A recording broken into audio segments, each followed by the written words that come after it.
I'm going to show you this afternoon our 3 colonies of bees so you can see what happens on a day-to-day basis. So we're just going to walk over to the beehive now. We're going to aim for the blue one. Hopefully you can all see the bees going in and out. So at the moment all the bees in the hive are female. We have one queen bee who lays all the eggs, and these ones that are coming out are called the worker bees. Later in the year she'll lay bigger eggs and they'll become drone bees, which are the male bees. Now male bees are sociable, they'll move about to other hives, but they're nice bees to have because they don't actually sting you at all. These ones will, but the male bees don't. But at the end of the day, a bee only stings to protect itself, because once it's stung you, I'm afraid it then dies. So in the hive, this is what we call the brood box. So this is where the queen lives, and she is laying all her eggs in there at the moment.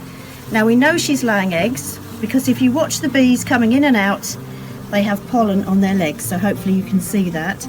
That means that they're making it into a little cake inside with some water, and then they're going to feed it to the eggs, which then turn into larvae and then hatch into bees. Up here we have what we call supers.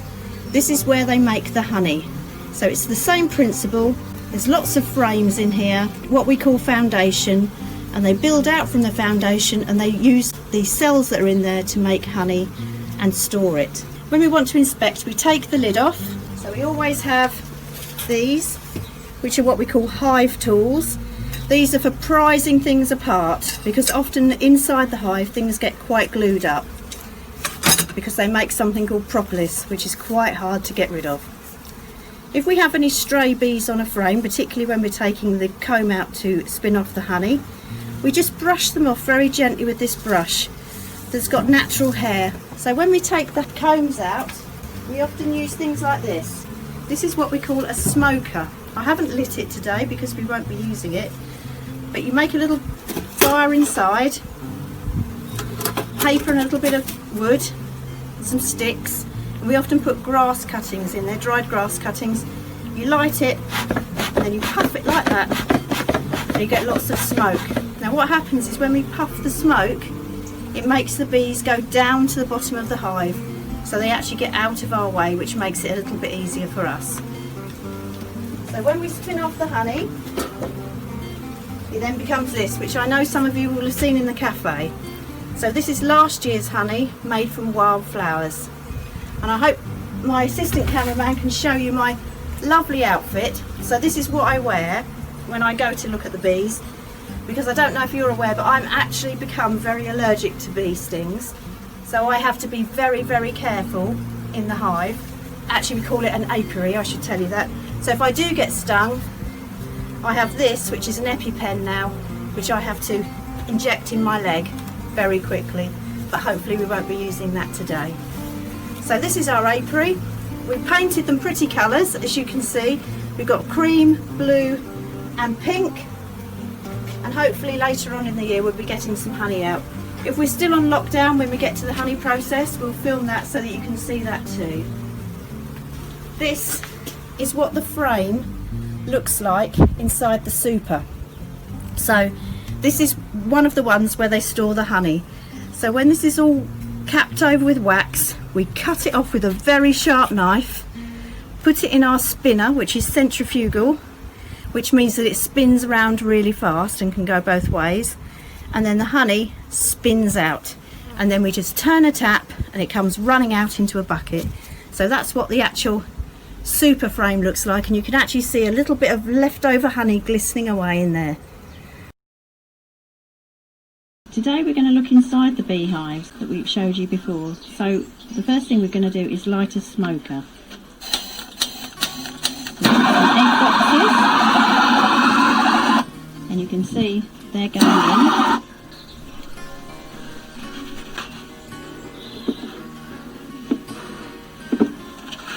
So nice fire starting now. So the next thing that will go on will be Hessian. Just going to poke that down. Grass cuttings from the garden as well.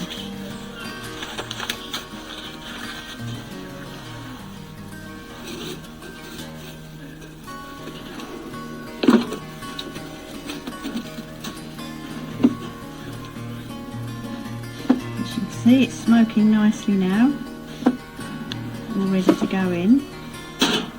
Now Guy's going to get all dressed up. As you can see, he doesn't wear as many clothes as I do. He doesn't seem to be bothered by the stings. He actually got stung yesterday on the nose in the garden and had no effect at all, so thick skin, I reckon.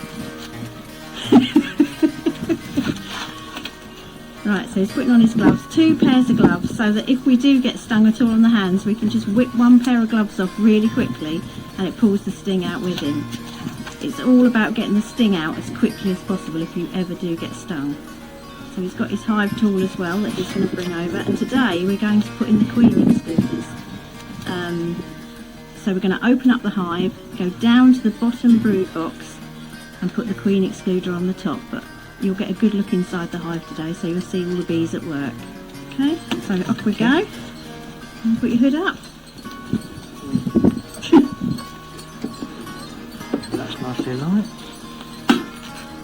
You can see that today they're very active, much more active than they were the other day, and that's because it's a lovely sunny day. Lots of bees going in and out. So which hive are you going to do first, Guy? The yellow one. Okay, so we go over to the yellow one, which is one of our busiest hives.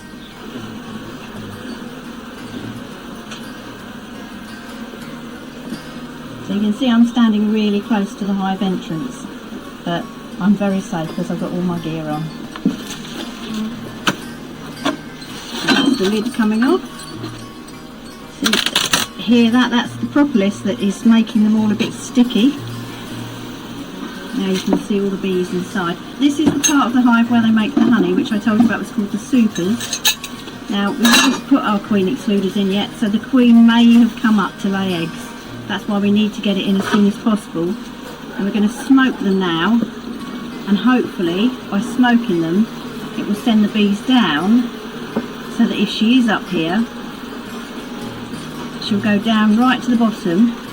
As you can see, as he's smoking, they're disappearing, aren't they?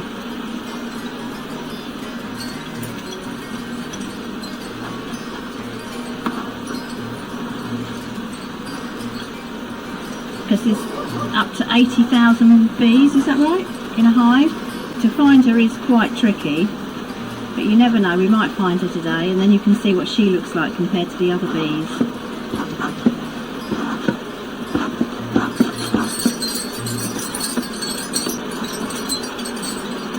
So now he's going to try and get this super box off, and we can always gauge at this point if there is any honey in here by the weight.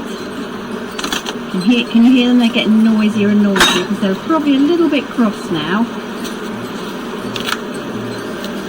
It's quite heavy. It's quite heavy, okay. So there's honey in that box.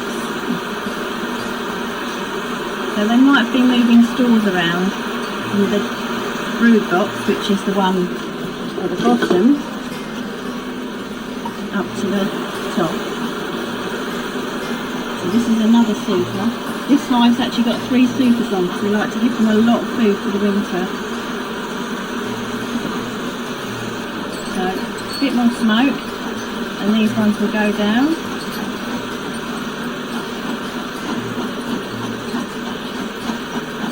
They're sort of getting the general gist of it now that we're onto them, so this one shouldn't take so long to smoke. We hope, yeah. And if I just pan the camera around, you can see there's a lot of activity going on in the garden. They're really not happy now. And you can hear, I don't know if you can pick it up on the noise, but their humming increases in pitch the angrier they get. So this soup is coming off now. And how heavy is that? It's heavier than the other one. You can always tell by the noises he makes how heavy it is. Not be sure the queen's gone down there. No. Got the bees in there, but we shall Have see. we got any brood up here? That's the next thing to do. Just to check if we've got brood in the supers, then she's definitely been up here. And we're pretty sure we've got brood because. Better off kept in brood and ones will take them off. Okay, right. Well, we're going to go over here then. He's going to check over here. Take one away from the end to make room. Well, that's a nice drawn out frame. Yeah. Ready for honey production later.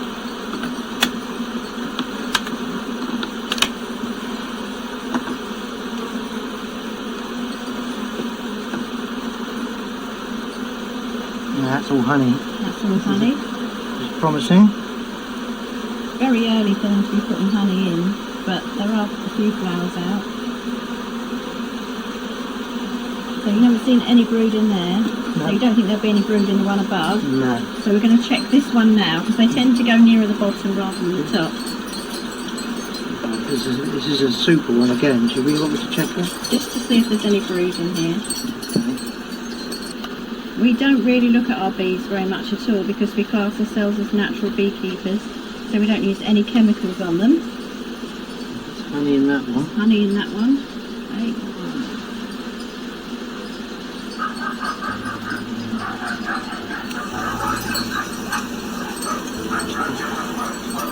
Sounds like the next door neighbour's dog's going nuts.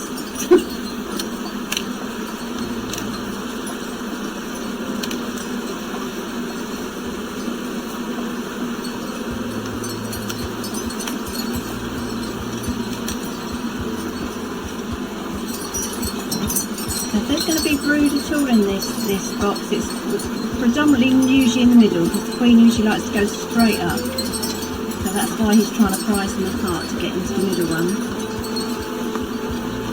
There's most activity this one. Look here.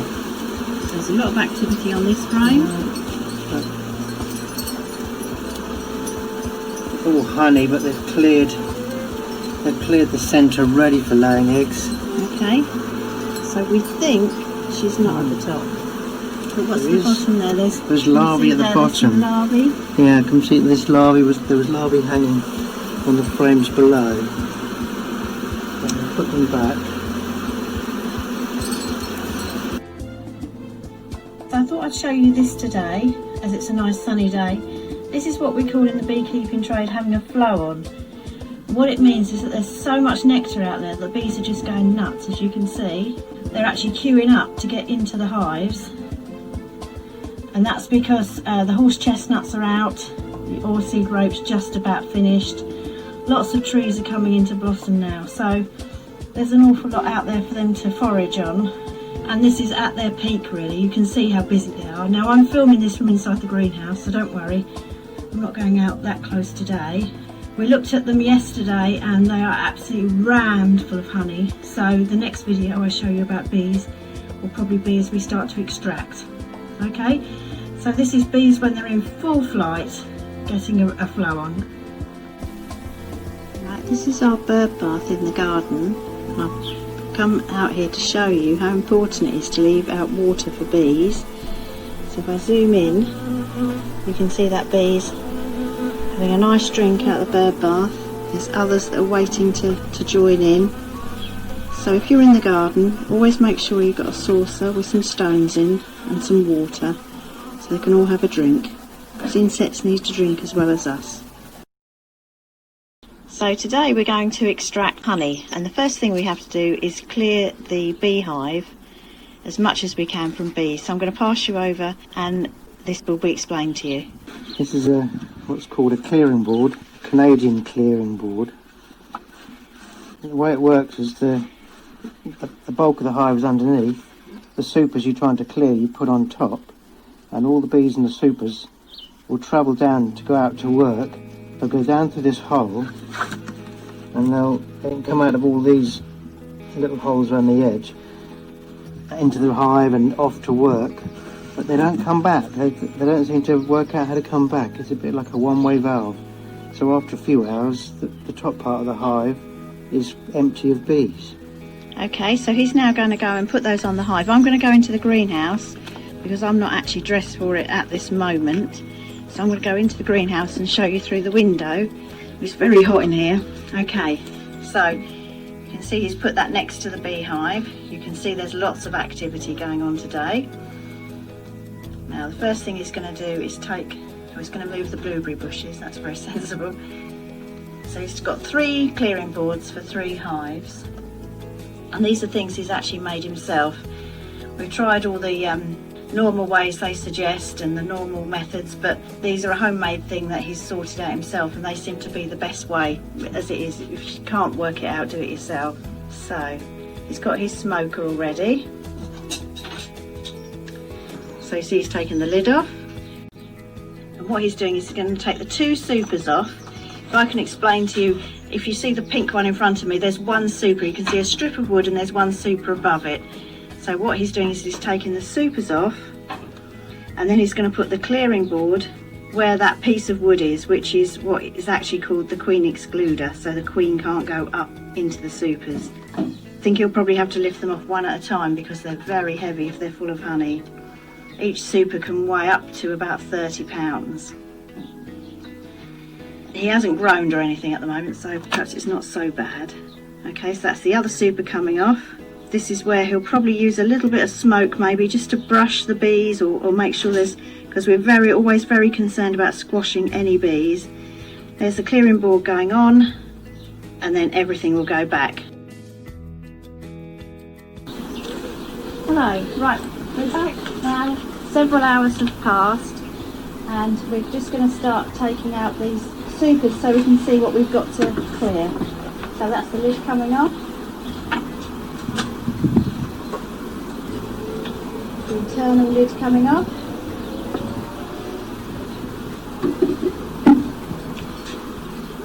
Now he's going to check to see whether all the frames are capped, because we're only going to take off any that have actually wax capped over the top.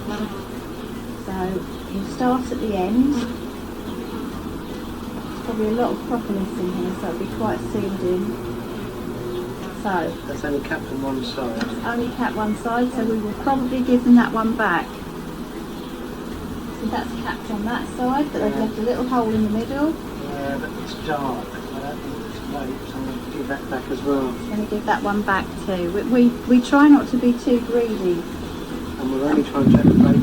And we're only trying to take rape honey off as well. So that's two frames gone back. This one looks very capped to me. Oh no, it's still got a hole on one side, hole on the other side. It's a sign that there is obviously brood up here.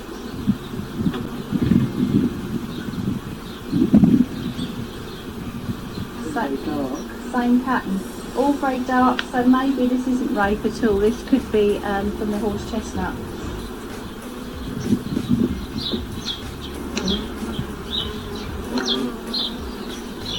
So we might not be taking any honey at all from this hive.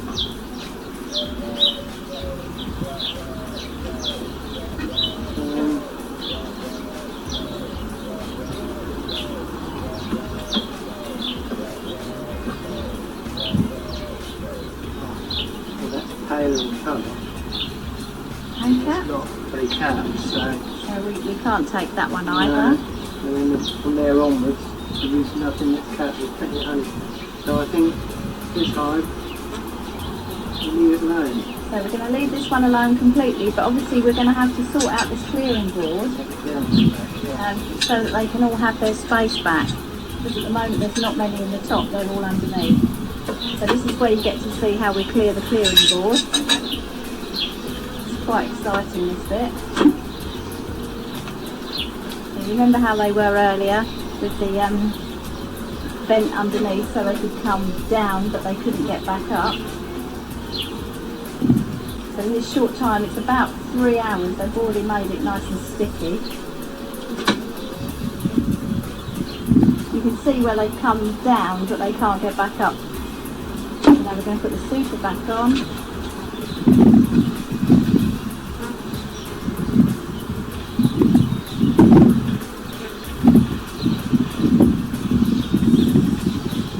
And what he'll do is he'll bag this clearing board on top of the super, and all the bees hopefully will go in.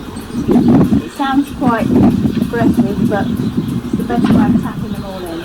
So we're going to leave the clearing board next to the entrance so that they can find their own way back. Now we're going to continue to do this with all the hives, and hopefully we'll be able to get some that have got completely waxed over super frames that we can spin off. Right, so we're back into the shed now, and we're just going to do the last frame before we put them in the spinner. So as you can see, the frame from the super is filled to the edge and it's covered with a wax capping. So what's happening now is that we're cutting off the wax capping with a very sharp knife.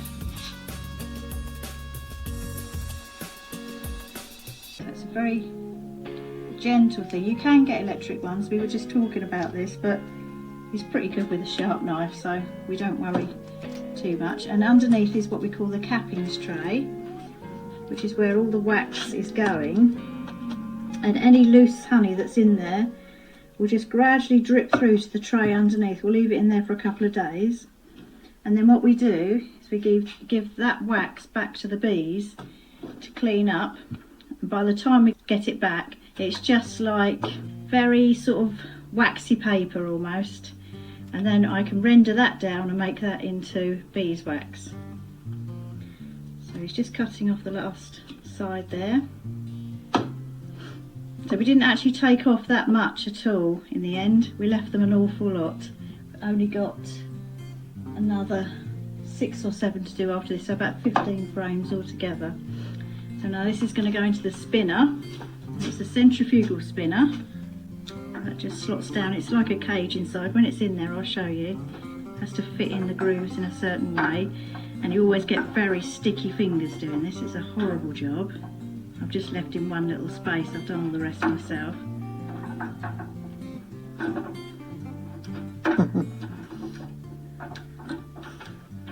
Can't do it?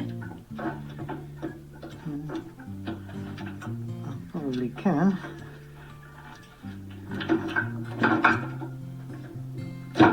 No, that sounded good. That's it. Right, so that's all in. Now what we're going to do now is he's going to take his hand out of the way, hopefully.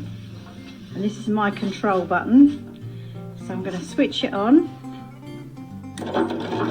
Move the... What it does is it spins one way, like this, and I go on to full speed. It gets really hairy sometimes. Oh, we've put them on already. We've got weights on the bottom. Stop it jiggling around too much. So that's on full speed, and you can see it whizzing around. Now what's happening is the honey's it's being spun out of the frames. It hits the side of here on the inside and then runs down. Okay, so I'll turn it back to the neutral position and turn it off. And when it stops spinning, I'll just move it towards the right hand side slightly and turn it back on, and you see it's going to spin the other way. Okay, now I'm going to take you to the bucket down here, and if I undo the tap, hopefully should be able to see the honey coming out. Now it goes into a double strainer here, just to make sure that anything nasty is strained out, but that is completely raw, natural honey. And out of that we've got in there at the moment, and what we've got to come, we'll probably get about half a bucket. And then we'll leave it for at least a day, and then I'll pop it into the jars, and you never know, you might see it for sale in the cafe. Okay then, so that's how we make our honey.